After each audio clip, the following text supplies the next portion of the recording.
जय हिंद साथियों। इस वीडियो में एमपी ग्रुप 2 सब ग्रुप 4 जिसमें कि पटवारी और अन्य विभिन्न परीक्षाओं के संबंध में जो पाठ्यक्रम है उसमें एक विषय है सामान्य प्रबंधन, जनरल मैनेजमेंट। इसी की यह फर्स्ट क्लास है जिसमें कि हम सामान्य प्रबंधन का परिचय, इसकी थ्योरी और एमसीक्यू यहाँ पर डिस्कस करेंगे। यदि बात करें सामान्य प्रबंधन की तो ग्रुप 2 सब ग्रुप 4 में कुल 8 सब्जेक्ट हैं जिसमें कि 200 प्रश्न आने हैं। सामान्य प्रबंधन से लगभग 20 से 25 प्रश्न एग्जाम में आ सकते हैं। यह इंपॉर्टेंट सब्जेक्ट है, तो इसकी आप यदि थ्योरी और एमसीक्यू लगातार कंटिन्यू पढ़ते हैं तो इसमें आप अच्छा स्कोर कर सकते हैं। तो आज का हमारा पहला टॉपिक है प्रबंधन का परिचय।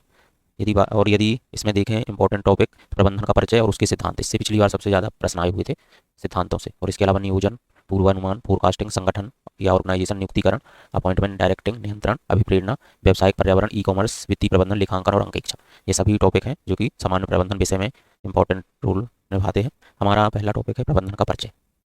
सबसे पहले देखते हैं कि प्रबंधन का अर्थ क्या है और उसकी परिभाषाएं विभिन्न लेखकों ने क्या दी है। यदि हम प्रबंधन को देखें तो मैनेजमेंट, इसको यदि अलग करके देखा जाए तो मैनेज धन मैन धन टी, मैनेज धन मैन धन टी अर्थ है व्यक्तियों या कर्मचारियों का चतुराई से समुचित प्रबंध करना और उनसे काम कराना या काम लेना। लॉज एलियन के अनुसार प्रबंधन वह कार्य है जो प्रबंधक द्वारा किया जाता है। हेनरी फ्यूल के अनुसार, कभी कभी एग्जाम में लेखकों के अनुसार भी यह पूछ लिया जाता है कि हेनरी फ्यूल के अनुसार प्रबंधन की क्या परिभाषा है। पूर्वानुमान लगाना, योजना बनाना, संगठित करना, आदेश देना, समन्वय करना और नियंत्रित करना ही प्रबंधन है। हेनरी फ्यूल के 14 सिद्धांत भी यहाँ पर इंपॉर्टेंट है, इससे भी कई बार प्रश्न आ जाता है।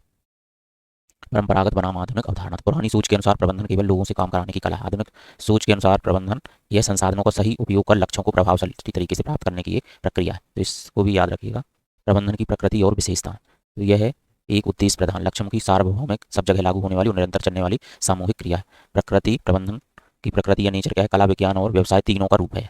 विज्ञान के रूप में इसके अपने सार्वभौमिक नियम और सिद्धांत हैं। कला के रूप में यह व्यवहार, रचनात्मकता और व्यक्तिगत योग्यता पर आधारित है। यह भी प्रश्न कई बार आया होगा कि प्रबंधन के स्तर में कौन से लेवल शामिल है। तो इसमें तीनों level, top level, middle level और बॉटम लेवल, उच्च स्तर, मध्य स्तर और निम्न स्तर भी शामिल है। शरीर और संगठन के रूप में यदि प्रबंधन को समझा जाए, यदि मानव शरीर है, इसमें जो एडमिनिस्ट्रेशन है यह मस्तिष्क है जो नीतियाँ तय करता है, और मैनेजमेंट है यह आत्मा है जो नीतियों को लागू करता है, और ऑर्गेनाइजेशन या संगठन है यह पूरा शरीर है जो पूरे ढांचे को संभालता है। कुछ इंपॉर्टेंट पॉइंट जो हमने अभी ऊपर डिस्कस किया, तो प्रबंधन कला और विज्ञान दोनों है, जिनसे भी प्रश्न बन सकता है। प्रबंधक का सबसे पहला और मुख्य कार्य जो होता है योजना बनाना, प्लानिंग करना। प्रबंधन संगठन के सभी स्तरों पर जरूरी होता है। सही प्रबंधन से काम की लागत में कमी आती है। अब यहाँ पर हम कुछ एमसीक्यू भी डिस्कस कर लेते हैं। What is management? तो मैनेजमेंट एक विज्ञान है, एक कला है। कला और विज्ञान दोनों है। नेक्स्ट क्वेश्चन है, मैनेजमेंट है सलाहकारी कार्य, कंसल्टेंसी वर्क या निर्धारात्मक कार्य, डिटर्मिनिस्टिक फंक्शन या फंक्शनल वर्क, तो यह एक कार्यात्मक कार्य है। नेक्स्ट क्वेश्चन की प्रबंधक कौन से लक्ष्य प्राप्त करने में मदद करता है? तो व्यक्तिगत लक्ष्य, संगठनात्मक लक्ष्य, उपरोक्त दोनों, तो बोथ इसका राइट आंसर है। व्यक्तिगत लक्ष्य भी और संगठनात्मक लक्ष्य भी। प्रबंधक का प्रथम एवं महत्वपूर्ण कार्य है नवीनीकरण करना, निर्णय करना, संचार स्थापित करना या फिर योजना बनाना। तो प्रबंधक का सबसे महत्वपूर्ण कार्य है प्लानिंग करना, योजना बनाना। प्रबंध व्यक्तियों का विकास है, न कि वस्तुओं का निर्देशन। प्रबंध सेवा वर्गीय प्रशासन है, यह परिभाषा है ब्रिज की, पीटर ड्रकर की, जॉर्ज टेरी की, लॉरेंस एप्ले की। तो प्रबंध व्यक्तियों का विकास है, न कि वस्तुओं का निर्देशन, और प्रबंध सेवी वर्गीय प्रशासन है। तो यह जो परिभाषा दी गई लॉरेंस है, ये एप्ले के द्वारा दी गई।